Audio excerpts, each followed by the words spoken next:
several significant developments to bring you on the coup in Myanmar. First of all, around 2,000 refugees have been turned back by Thailand. Here's the Thai Prime Minister explaining that. Some villagers arrived and we asked what problems there were, and they said there weren't any. We then said, can you go back first? We didn't point any guns in their faces. We shook their hands and even wished them well. That's humanitarian. This group here in the territory that it controls in Karen State. As you can see, the state sits on Myanmar's border with Thailand. Well, this was the aftermath of the airstrikes. These were the first aerial attacks in the area for 20 years. This footage was sent to us by an aid group called Free Burma Rangers, which works inside Myanmar, and this is its spokesperson. Many of these airstrikes were conducted at night, which was a capability the Burma Army did not have before. They've done airstrikes in Kachin State and Arakan State, but we've not seen night strikes. So this is a new capability.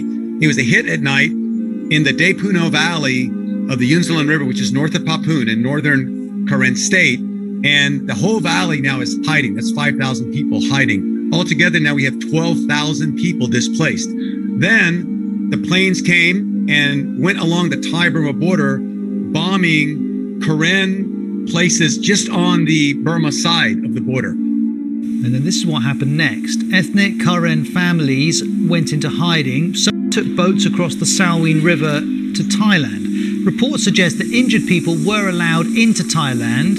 Here they are receiving some medical help. But most people were pushed back side of the border. Then there's this footage. It appears to show Thai border guards putting up barriers to keep people away.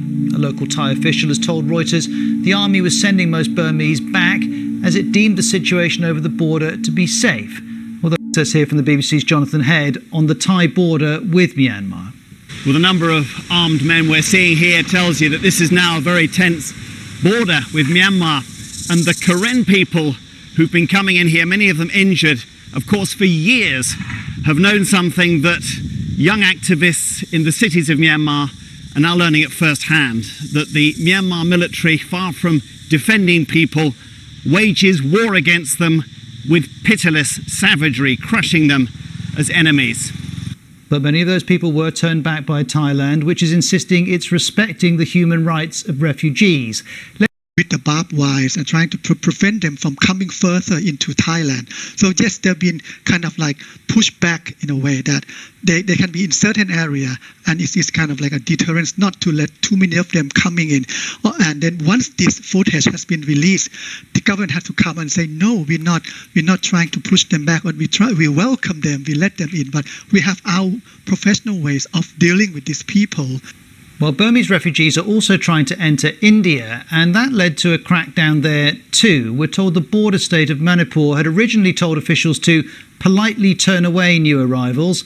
It's since reversed that order. With more on that, here's the BBC's Anbrasan Attarajan in Delhi. See, what the authorities did was they were watching what was happening in the neighboring northeastern Indian state of Mizoram, where hundreds of people from Myanmar, they have already taken refuge. And the government of India is a little bit concerned because of what would it mean for its relations with the Myanmar government at the moment, the military junta there. Now, in the last few days, there were reports that many Myanmar nationals were trying to flee the violence there. And one doctor was quoted as saying by the Reuters news agency that 3 people had been admitted to a hospital in Manipur with the gunshot wounds. So because it is the border is not very clearly demarcated, you have lots of forested areas, and it is very easy. I've been to this border, for example, in More in Manipur. Once you move away from the regular border crossing, it is like you don't know where you are, whether you are in Myanmar or in India. So it is easy for these people to cross into Manipur. Now, many areas, and now some of these groups are helping the anti-coup movement. Let's hear again from David Eubank from the Free Burma Rangers. There's a new feeling from the Burmans in the cities going, we had no idea. So these are the protesters, and some of the targeted leaders of the protesters, or the NLD or the CRPH, some of those leaders As you're listening to all of this, of course, there are many concerns that Myanmar could descend into a multifaceted conflict. In the past few hours, the Karen ethnic group has warned that Burmese ground troops are advancing on its territory and has called for international help to stop what it's calling an onslaught. And the broader context here is that armed ethnic groups in Myanmar control about a third of the country. Let's learn more about that with the help of another colleague, So Win Tan from BBC Burmese, who's live with us from London. Thank you for joining us. Just first of all, help us understand the extent to which these ethnic groups and their armed wings are able to control parts of Myanmar.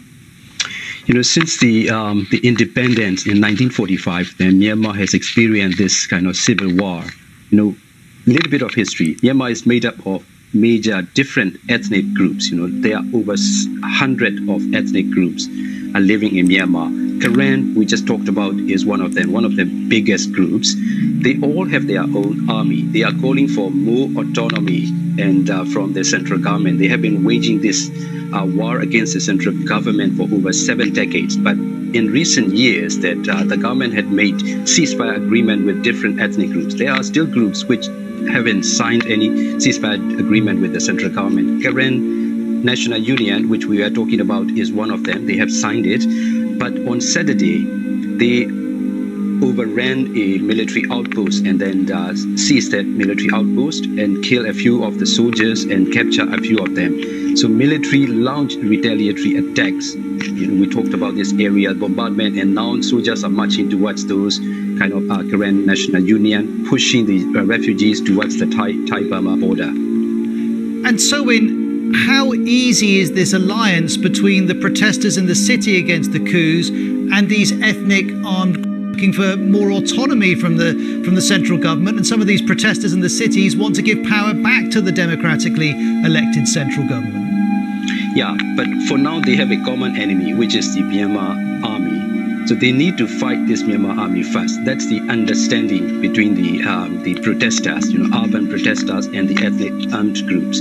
So urban protesters, they knew that they couldn't fight this the heavy weapon machinery of the military. So they seek help from the ethnic armies. Ethnic armies also welcome this, come to our land. Some are openly offering military training and weapons to those kind of the urban protesters. So this is where they can form the alliance for now, because for both of them see the Myanmar army at this moment as their common enemy. They need to fight first.